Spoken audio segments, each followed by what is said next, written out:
Multiple myeloma adalah kanker darah yang terjadi pada sel plasma. Sel plasma ini adalah bagian dari limfosit B. Fungsi normal dari limfosit B adalah untuk menghasilkan antibodi imunoglobulin untuk melawan infeksi, terutama infeksi virus. Tanda-tanda yang bisa kita pakai untuk menduga seseorang myeloma jika pasien itu ada CRAB, ya, singkatan dari CRAB, ya. C itu kalsium yang tinggi, jadi istilahnya hiperkalsemi. R atau renal involvement, ya.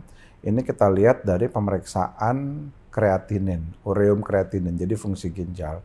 Kalau orang myeloma biasanya kreatininnya meningkat, ya.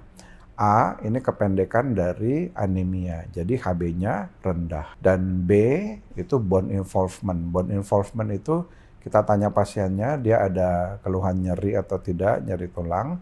Kemudian kita periksa baik itu dengan ronsen maupun MRI di tempat-tempat yang kita curigai ada tulang yang retak. Kalau diobati dengan tepat sih memang remisinya bagus, ya. Pengalaman saya sih lebih dari 50-90% tuh dia bisa remisi, ya. Yang penting pasien itu tetap menjalani pengobatan maintenance, ya, dan juga dia kontrol teratur dan mesti diperiksa lab secara rutin untuk melihat myelomanya ini masih aktif atau sedang tidur, itu istilah saya begitu, ya.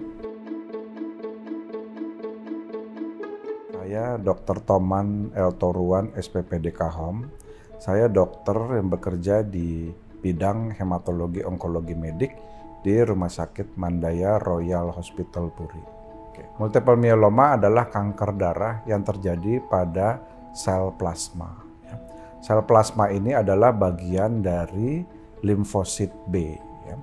Sedangkan limfosit ini adalah bagian dari sel darah putih. Seperti kita ketahui, sel darah putih adalah sel yang berfungsi untuk melawan infeksi. Nah, sel darah putih atau dikenal dengan nama leukosit itu jenisnya macam-macam, ya. Salah satunya adalah limfosit. Nah, limfosit ini ada dua jenis, limfosit T dan limfosit B.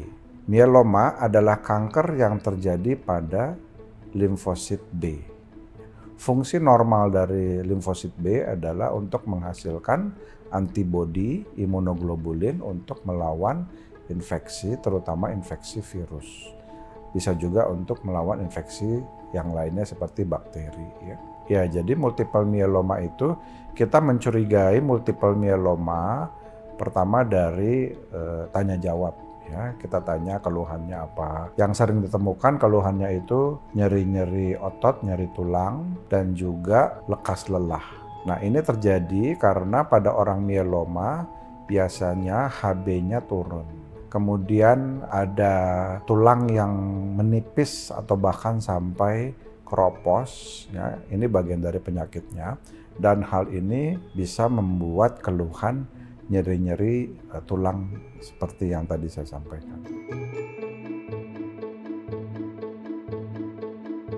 Tapi di kami bidang hematologi itu ada tandanya untuk mencurigai kapan orang terkena myeloma, ya. Tanda-tanda yang bisa kita pakai untuk menduga seseorang myeloma jika pasien itu ada CRAB, ya, singkatan dari CRAB, ya. C itu kalsium yang tinggi, jadi istilahnya hiperkalsemi. R atau renal involvement, ya.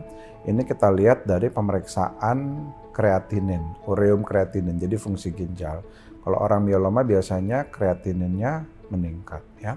A ini kependekan dari anemia, jadi Hb-nya rendah. Dan B itu bone involvement. Bone involvement itu kita tanya pasiennya, dia ada keluhan nyeri atau tidak, nyeri tulang. Kemudian kita periksa baik itu dengan ronsen maupun MRI di tempat-tempat yang kita curigai ada tulang yang retak. Jika kita menemukan tanda-tanda CRAB itu, baik itu 4-4-nya atau mungkin hanya 3, gitu ya, maka kita lanjut ke pemeriksaan berikutnya. Kita periksa elektroforesis protein. Ya, kita lihat bagaimana kadar albumin dan globulinnya. Ya. Pada orang mieloma, globulinnya itu biasanya lebih tinggi dari albumin. Jika memang elektroforesisnya mendukung ke arah itu, kita lanjutkan lagi dengan imunofiksasi. Ini juga pemeriksaan dari darah untuk melihat imunoglobulin mana yang berlebihan. Ada juga dengan pemeriksaan sumsum tulang. Jadi kita ambil sumsum tulangnya, nanti dilihat di mikroskop apakah ada peningkatan plasma sel. Jadi kalau seseorang sudah terdiagnosis mieloma, kita tentukan dulu apakah pasien ini bisa menjalani transplantasi sumsum tulang atau tidak. Kalau bisa menjalani transplantasi, maka dia akan menjalani kemo induksi, ya tujuannya untuk membersihkan tubuhnya dari sel mielomanya. Ya, setelah bersih baru dilanjutkan ke transplantasi sumsum tulang yang autologus. Itu kalau yang bisa transplant. Kalau dia tidak bisa transplant, ya dia hanya menjalani kemo aja. Setelah kemonya selesai, kemudian dia lanjut ke pengobatan maintenance. Ya, jadi dia minum obat, nanti dipantau terus. Kalau diobati dengan tepat sih memang remisinya bagus ya. Pengalaman saya sih lebih dari 50-90% tuh dia bisa remisi ya. Dengan atau tanpa transplant ya. Yang penting pasien itu tetap menjalani pengobatan maintenance ya, dan juga dia kontrol teratur, dan mesti diperiksa lab secara rutin untuk melihat mielomanya ini masih aktif atau sedang tidur, tuh istilah saya begitu ya. Jika ada di antara pemirsa yang memiliki keluhan-keluhan atau tanda-tanda yang seperti tadi saya sebutkan, jangan sungkan-sungkan untuk memeriksakan dirinya ke rumah sakit supaya bisa segera diobati dengan baik. Sekian keterangan.